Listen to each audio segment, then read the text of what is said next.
BSc food and nutrition లో university first rank, second rank, third rank. Sun international, Visakhapatnam, Hyderabad. Andhra Pradesh రాష్ట్రంలో గత నెల రోజులుగా జరుగుతున్నటువంటి లవ్ స్టోరీలు ఏవైతే ఉన్నాయో, విజయసాయిరెడ్డి శాంతి, దువ్వాడ శ్రీను దివ్యల మాధురి, అలాగే అనంతబాబు, ఆవిడెవరో విజయవాడకు చెందినటువంటి వైసీపీ మహిళ అంట, ఆవిడెవరో ఇంకా క్లారిటీ లేదు. ఆ లవ్ స్టోరీలు కేవలం ఆంధ్రప్రదేశ్ రాష్ట్రంలోనే తిరిగినాయి. ఎలా అంటే ఇక్కడ శాంతి ఆంధ్రాకి చెందిన అమ్మాయే, మాధురి ఆంధ్రాకి చెందిన అమ్మాయే, మరి ఇతగాడి ఇప్పి చూపించిన అమ్మాయి కూడా ఆంధ్రాకి చెందిన అమ్మాయే. కాబట్టి ఈ లవ్ స్టోరీలన్నీ ఆంధ్రప్రదేశ్ రాష్ట్రంలోనే తిరిగినాయి. ఇప్పుడు దేశం మొత్తం ఆంధ్రప్రదేశ్ వైపు చూసేలా చేస్తానన్నటువంటి ప్రబుద్ధుడు మాజీ ముఖ్యమంత్రి జగన్మోహన్ రెడ్డి మాట నిలబెట్టుకున్నాడు. దేశం మొత్తం ఆంధ్రప్రదేశ్ వైపులా చూసేలా చేశాడు. ఎలా అంటే ఇప్పుడు మనం ఒక స్టోరీకి వెళ్దాం. మనం ఒక పేపర్లో వచ్చినటువంటి వార్తా కథనాల్లో వచ్చినటువంటి ఒక కథ చెప్పుకుందాం. ఆ కథ చెప్పుకున్న తర్వాత ఆ కథలో నాకు కొన్ని అనుమానాలు ఉన్నాయి. అవి విని మీరు నా అనుమానాలు కరెక్ట్ అంటారా, లేదంటే కాదు మీ కేవలం అనుమానాలే అని అంటారో ఒకసారి చర్చించుకుందాం. ఎందుకు చెప్పాల్సి వస్తూ ఉందంటే, ఆంధ్రప్రదేశ్ ప్రభుత్వం ఏదైతే 2019లో ప్రజలు విశ్వాసంతో ఓట్లేసి గెలిపించినటువంటి ఆంధ్రప్రదేశ్ ప్రభుత్వంలో ఉన్న పెద్దలు చేసినటువంటి పోరంబోకు పని కాబట్టి, ఈ పెద్దల సభకి ఆంధ్రప్రదేశ్ రాష్ట్రం నుండి పంపించినటువంటి పోరంబోకు నా కొడుకులు చేసే పని కాబట్టి, ఒక బాధ్యత గల రాజకీయ పార్టీగా, ఆ రాజకీయ పార్టీలో ఉన్నటువంటి అనుబంధ విభాగం తెలుగు యువత రాష్ట్ర అధికార ప్రతినిధిగా ఆ పోరంబోకు నా కొడుకులందరి కథ ప్రజల ముందు ఉండాల్సిన బాధ్యత మాపై ఉంది. కాబట్టి చెప్తా. విజయసాయిరెడ్డి శాంతి ఈ కథ మీ అందరికీ తెలిసిందే. వీడు కడుపులు చేస్తా కాలంగా ఎలాగుప్తా ఉన్నాడు. వీడిని తీసుకుని పెద్దల సభ ఆంధ్రప్రదేశ్ని రిప్రజెంట్ చేసేటటువంటి రాజ్యసభలో ఈ పోరంబోకు ఈ కడుపులు గాని తీసుకుని పెట్టారు. థింగ్ 1. థింగ్ 2, దువ్వాడ శ్రీను మాధురి. వీడికి పెన్షన్ తీసుకోవాల్సిన వయసులో ప్రేమ కావాల్సి వచ్చింది. అది కూడా కూతురుకు పెళ్ళయి మనవడు మనవరాళ్ళు ఉన్నటువంటి వయసులో వీడికి ప్రేమ కావాల్సి వచ్చింది. వీడు పిల్లల్ని అందరి ముందు కొట్టడానికి వస్తూ ఉన్నాడు మీడియా ముందే. ఈ సన్నాసి నా కొడుకుని తీసుకుని శాసన మండలిలో కూర్చోబెట్టాడు ఈ జగన్మోహన్ రెడ్డి. ఆ తర్వాత మూడోవాడు అసలువాడు ఉన్నాడు, గోరంట్ల మాధవ్ అని ఒకడు. వాడు ఆల్రెడీ ఇప్పి చూపించాడు, అడిపని అయిపోయింది. ఆ తర్వాత అంబటి, అవంతి, అవన్నీ ఆ కథలన్నీ వేరు. మూడోవాడు అనంతబాబు. వీడు ఎవడికి ఇప్పి చూపించాడో తెలియదు కానీ శవాన్ని డోర్ డెలివరీ చేసినట్టు వీడి వీడియోని ఫోన్ డెలివరీ చేశాడు అందరికీ. వీడి ఇప్పి చూపించినవాడు విజయవాడకు చెందినటువంటి వైసీపీ మహిళా నేత అని అంటా ఉన్నారు. అది మనకు అనవసరం అనుకో, కానీ ఇక్కడ వీడు ఇంపార్టెంట్ కదా. వీడు ఎందుకు ఇంపార్టెంట్? ఈ సన్నాసి నా కొడుకును కూడా తీసుకుని పెద్దల సభ అయినటువంటి శాసన మండలిలో కూర్చోబెట్టాడు ఈ లెవెన్ రెడ్డి. అందుకురా మీకు 11 వచ్చింది. ఈ 11 వచ్చింది ఎందుకు అర్థం చేసుకోక ఈవీఎంలు ట్యాంపర్లు అయినాయి అని చెప్పి అంబటి రాంబాబు గారితో సహా అందరూ వాగుతూ ఉంటారు. దాన్ని ఈరోజు సాక్షిలో ప్రధానమైనటువంటి వార్త. ఏదైనా డైవర్ట్ చేయాలి అని అంటే ముందు ఈ గొర్రెలకి, ఏ పేటీఎం గొర్రెల మొత్తానికి ఈవీఎం ట్యాంపర్ అనేటటువంటి వార్త ఒకటి వేస్తూ ఉన్నారు మేతలాగా. సో ఈ పోరంబోకు నా కొడుకులను అందరినీ మీరు రాజ్యసభలకి, అసెంబ్లీలకి, పార్లమెంట్లకి, అలాగే శాసన మండలికి పంపించారు కాబట్టి మీకు 11 వచ్చింది. అయితే ఇప్పుడు కథ ఏంటంటే, వీటిని అన్నిటినీ తలదన్నేటటువంటి కథ. వీళ్ళెవరు చాలరు. అంబటిగాడు చాలడు, అవంతిగాడు చాలడు, ఆ తర్వాత దువ్వాడగాడు చాలడు, విజయసాయిరెడ్డి గాడు చాలడు.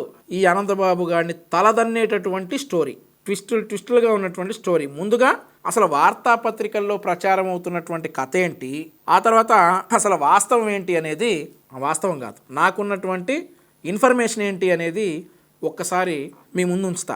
వార్తాపత్రికల్లో ఏమొస్తా ఉందంటే, నిన్నటి నుండి కాదంబరి నరేంద్ర జత్వానీ అనేటటువంటి ఒక హీరోయిన్, ముంబై బేస్డ్ హీరోయిన్. ఈవిడ హైలీ ప్రొఫెషనల్ డాక్టర్ కూడా. ఈ డాక్టర్ వెనకాల కనిపిస్తున్నటువంటి ఈ బూతులు వస్తా ఉన్నాయి ఎందుకులే కానీ, వీడిని ప్రేమించిందట. ప్రేమించాను కాబట్టి నిన్నే పెళ్లి చేసుకుంటాను, నిన్ను తప్ప ఎవరిని చేసుకోనని చెప్పి ఇబ్బంది పెడతా ఉంటే, ఈ ఫ్లవర్ గార్డెన్ గురించి ఒకసారి చెప్పాలి మీకు. వీడి పేరు కుక్కల వెంకటరామ విద్యాసాగర్, కేవీఆర్ విద్యాసాగర్.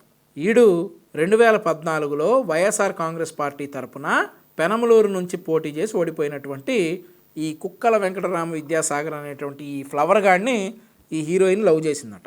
చేశాను కాబట్టి నిన్నే పెళ్లి చేసుకుంటాను, ఇంకెవరిని చేసుకోనని ఇబ్బంది పెడతా ఉంటే, ఈ ఫ్లవర్ గార్డ్ వచ్చేసి సజ్జల రామకృష్ణారెడ్డి గారి దగ్గరికి వచ్చేసి ఈ బ్రోకర్ గాడి దగ్గరికి, అరే బ్రోకర్, నీకు 5 కోట్ల రూపాయలు డబ్బులు ఇస్తాను, ఆ పిల్ల నన్ను వదలట్లేదు, ఎలాగైనా నువ్వు ఆ పిల్లని బెదిరిస్తావో, భయపెడతావో, బతిలాడుకుంటావో, కాళ్ళు పట్టుకుంటావో, ఇంకేమైనా పట్టుకుని నాకు ఈ పిల్ల బెడద లేకుండా చేయమని 5 కోట్ల రూపాయలతో డీల్ సెట్ చేసుకున్నాడట ఈ సజ్జల రామకృష్ణారెడ్డి అనే బ్రోకర్ గాడితోటి.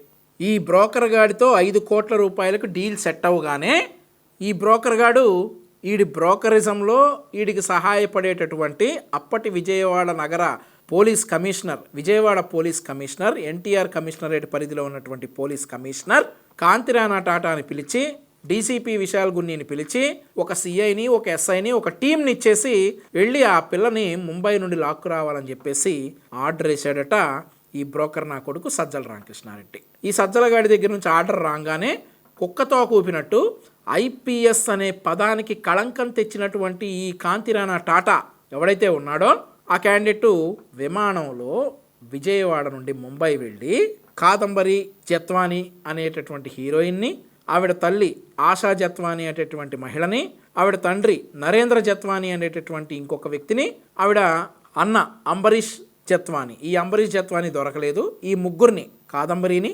ఆశాని, నరేంద్రాని ముంబై నుండి ఆంధ్రప్రదేశ్లో ఉన్నటువంటి ఎన్టీఆర్ జిల్లా కొండపల్లి గ్రామంలో ఉన్నటువంటి VTPS guest house, Vijayawada thermal power station guest హౌస్లో నిర్బంధించి 18 రోజుల పాటు మానసికంగా శారీరకంగా హింసించి, శారీరక హింస అంటే మరి ఏం చేశారో ఎవడి ఊహ వాడిదే.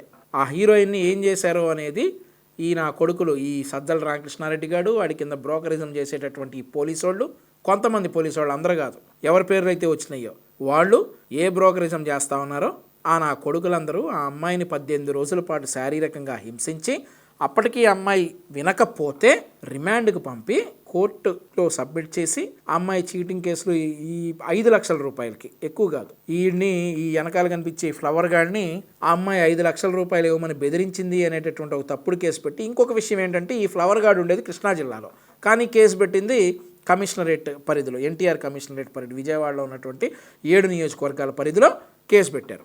అది మరి ఎలా సాధ్యమైందో సదరు కాంతిరాణా టాటా గారు వివరించాలి. పెట్టి ఆ అమ్మాయి ఇక ఈ జైళ్ళు ఈ గోళ మనకెందుకమ్మా వెళ్ళిపోదామని వాళ్ళ పేరెంట్స్తో చెప్పి ఏడ్చి, ఆ తర్వాత నాకు ఈ పెళ్ళొద్దు ఏమొద్దు, నేను మా ఊరు వెళ్ళిపోతాను, దయచేసి నన్ను రిలీజ్ చేయండి అని అడిగితే ఈ పోలీసులే బెయిల్ ఇచ్చి ఆ అమ్మాయిని విడుదల చేశారు.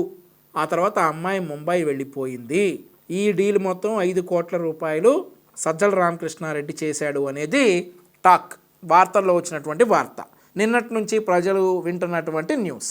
అయితే నాకు ఇక్కడ కొన్ని అనుమానాలు ఉన్నాయి. ఆ అనుమానాలు ఏంటంటే, ఈ కుక్కలగాడు ఉండేది కృష్ణా జిల్లాలో, కానీ కేసు పెట్టింది ఎన్టీఆర్ కమిషనరేట్లో, ఇది నా ఫస్ట్ డౌట్. రెండోది ఏంటంటే, కేవలం 5 లక్షల రూపాయల కోసం, 5 లక్షల రూపాయల కోసం వీళ్ళందరూ ముంబై వెళ్ళారు, వెనక్కొచ్చారు, ఆ పిల్లని తీసుకొచ్చారు, 18 రోజులు పెట్టారు అని అంటే ఇంకో 5 లక్షల రూపాయలు ఖర్చు అయ్యే ఉంటాయి. 5 లక్షల రూపాయల ఫ్రాడ్లో ఒకవేళ నిజంగా అమ్మాయి 5 లక్షల మనీ ఎక్స్టార్షన్ చేసిందే అనుకుందాం, 5 లక్షల రూపాయలకి ఇంత హడావిడి పోలీసు వాళ్ళు చేస్తారా? చేయరు కదా. సో ఈ 5 లక్షల రూపాయల కేసు అనేది ఫేక్ అని అందరికీ తెలుసు. నెక్స్ట్, వీడి మొహం ఒకసారి చూసారా, కుక్కల విద్యాసాగర్ మొహం ఒకసారి చూసారా? అంటే నేనేదో అందంగా ఉన్నానని కాదు, కానీ ఒకసారి వీడి మొహం చూస్తే, వీడి కోసం ఖచ్చితంగా ఎలక్షన్స్కి 2 నెలల ముందు, మేలో ఎలక్షను, ఫిబ్రవరిలో ఇది జరుగుతుంది, మధ్యలో సరే 3 నెలలు అనుకుందాం, ఫిబ్రవరి, మార్చి, ఏప్రిల్, 3 నెలల ముందు ఎలక్షన్స్ 3 నెలలు ఉందనంగా 5 కోట్ల రూపాయలకి, కేవలం 5 కోట్ల రూపాయలకి ఈ సజ్జలగాడికి ఒకరోజు సంపాదన, అది 5 సంవత్సరాల్లో ఒకరోజు సంపాదన 5 కోట్లు, లిక్కర్ మీద, శాండ్ మీద, ఎలాగైనా 5 కోట్లు అనేవి ఈడు ఒక రోజులో సంపాదించగలడు. అట్లాంటి 5 కోట్ల రూపాయల కోసం ఎలక్షన్స్ ఖచ్చితంగా 3 నెలల ముందు ఒక సాధారణ మహిళను కూడా కాదు, ఒక హీరోయిన్ని, ఒక సెలబ్రిటీని, ఒక డాక్టర్ని, అమ్మాయి 3, ఒక సెలబ్రిటీ, హీరోయిన్, డాక్టర్, అట్లాంటి మహిళని ముంబై నుండి ఆంధ్రప్రదేశ్ తీసుకొచ్చి ప్రభుత్వ గెస్ట్ హౌస్లో, గవర్నమెంట్ గెస్ట్ హౌస్లో, వీటీపీఎస్ గెస్ట్ హౌస్లో నిర్బంధించేటటువంటి సాహసం ఈ సజ్జల బ్రోకర్ గాడు చేస్తాడా? నాకున్నటువంటి అనుమానం, మరి నా అనుమానం నిజమో లేదు చేస్తాడు, 5 కోట్లు ఏంటి 5 లక్షలు ఇచ్చినా చేస్తాడని మీరు అనుకుంటారో మీ ఇష్టం, అది ఒకసారి మీ ఊహకే వదిలేస్తా ఉన్నా. కేవలం 5 కోట్ల రూపాయలకి ఇంత సాహసం అయితే చేయడు. అయితే దీని వెనకాల నేను స్టడీ చేసిన న్యూస్, నేను గూగుల్ చేసో స్నేహితుల ద్వారా తెలుసుకుందో, తాటి గంగాధర్ అనేటటువంటి మా తెలుగుదేశం పార్టీ నాయకుడు సింగపూర్లో ఉంటారు, ఆయన ఫేస్బుక్లో రాసినటువంటి అనాలసిస్ను చూసో నేను కొన్ని అబ్జర్వేషన్స్ చెప్తాను. ఇప్పుడు 1920 నుండి 100 సంవత్సరాలు, మన 2020లో 100 సంవత్సరాలు పూర్తి చేసుకున్నటువంటి జిందా తిలిస్మాత్ అనేటటువంటి ఒక ఫేమస్ బ్రాండ్, ఆ బ్రాండ్ పెట్టినటువంటి ఫౌండర్ చనిపోయారు, ఆయన మనవడు ఇప్పుడు లైన్లో ఉన్నారు, ఆ మనవడి కొడుకు సజ్జన్ జిందాల్ సంథింగ్ పేర్లు కన్ఫ్యూజన్లో ఉంది. ఈ సజ్జన్ జిందాల్ అనేటటువంటి పేరు ప్రముఖంగా వినిపిస్తూ ఉంది. ఈ సజ్జన్ జిందాల్ లేదా ఈ సజ్జన్ జిందాల్ తోటి ఈ హీరోయిన్కి ఒక వివాదం ఉంది. ఈ వివాదం ఏంటంటే ఈ సజ్జన్ జిందాల్ మీద ఈ కాదంబరి జత్వాని అనేటువంటి హీరోయిన్ ఈ ఒక రేప్ కేసు పెట్టి అది ఎఫ్ఐఆర్ కూడా అయింది ముంబైలో. ఆ ఎఫ్ఐఆర్ కంటిన్యూ అవుతూ ఉంది. ఈ సజ్జన్ జిందాల్ జగన్మోహన్ రెడ్డిని డిసెంబర్లో గెలిచాడు, 2023 డిసెంబర్లో, 2024 జనవరిలో గెలిచాడు, 2024 ఫిబ్రవరిలో కూడా గెలిచాడు.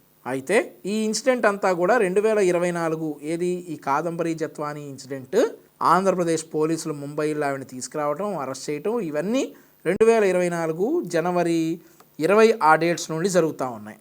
ఈ గ్యాప్లో ఈ జిందాల్ ఏవైతే ఈ జిందాల్ ఉన్నాడో ఇతను జగన్మోహన్ రెడ్డిని 3 సార్లు కలిశాడు. ఎందుకు కలిసినట్టు వీళ్ళు చెప్పే సాధారణమైనటువంటి సొల్లు ఆంధ్రప్రదేశ్ అభివృద్ధి కోసం కలిశాడని చెప్తారు. అయితే ఆయన చేసిన అభివృద్ధి ఏది? ఓకే, అది అదర్ విషయం. ఎందుకు కలిశాడు దీనికి ఆన్సర్ ఉండదు.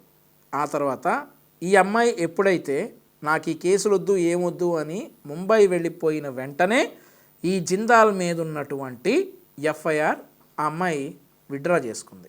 ఏంటి అసలు ఏం నడుస్తూ ఉంది దీనిలో?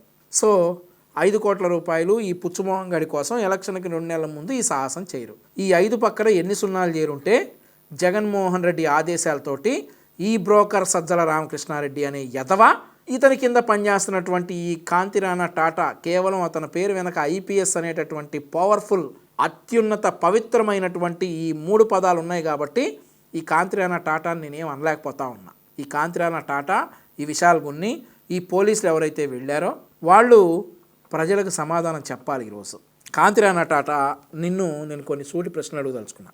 నా స్థాయికి నిన్ను నేను ఏకవచనంతో పిలిచాను అని అంటే నా స్థాయి పెరగల. నువ్వు అంత దిగజారిపోయి ఈరోజు ఈ బ్రోకర్ గాడి మాటలు విని ఐపీఎస్ నువ్వు కష్టపడి చదివావో మరి ఎలా నువ్వు ఐపీఎస్ అయ్యావో తెలియదు, కానీ ఐపీఎస్ అనే పదానికి కళంకం తెచ్చినటువంటి నువ్వు నిన్నెందుకు సర్వీస్ నుంచి తీసేయకూడదో ఒకసారి నువ్వు ఆత్మవిమర్శ చేసుకోవాలి. ఆంధ్రప్రదేశ్ రాష్ట్ర ప్రజలందరూ కూడా ఒక్కసారి ఈ బ్రోకర్ నా కొడుకులు ప్రభుత్వ అతిథి గృహాలను అలాగే అత్యున్నత పదవులైనటువంటి ఐఏఎస్ ఐపీఎస్లను ఎలా వాడుతూ ఉన్నారు, దేనికోసం వాడుతూ ఉన్నారు ఒకసారి ఆలోచించి ఇంకొకసారి ఈ సజ్జల రామకృష్ణారెడ్డి అనేవాడు ఎక్కడ కనిపిస్తే అక్కడ తరిమి కొట్టాలని చెప్పేసి ఆంధ్రప్రదేశ్ రాష్ట్ర ప్రజలందరికీ కూడా విన్నవిస్తూ, అలాగే ఈ కుట్ర వెనక ఉన్నటువంటి ప్రతి ఒక్కరిని చట్టపరంగా శిక్షించాలని ఆంధ్రప్రదేశ్ రాష్ట్ర హోంశాఖ మంత్రిలో అనిత గారిని విజ్ఞప్తి చేస్తా ఉన్నాను.